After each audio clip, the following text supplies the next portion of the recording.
Ayan yung sahog, manok. Pisa na natin. Ayan, sili na kinuha natin sa tanim. Ayan, niluluto na yung manok, tinola, sahog na sili, dahon ng sili, papaya, hindi nawawalang papaya. Ayan, maluluto na.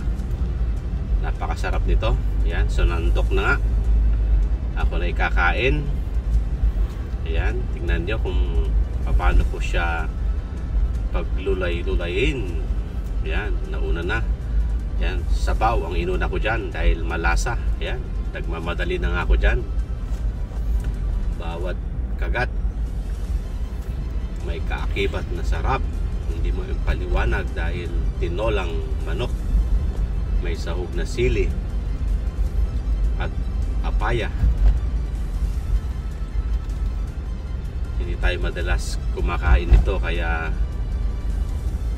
bawat higop malinamnam,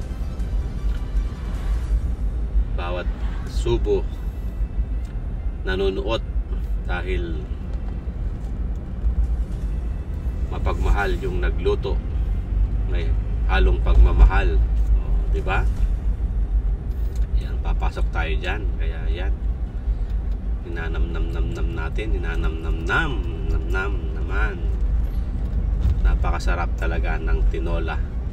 Para ka na rin umuwi sa bansang iyong pinagmulan. Yan, hindi pa nga ako nakontento dyan.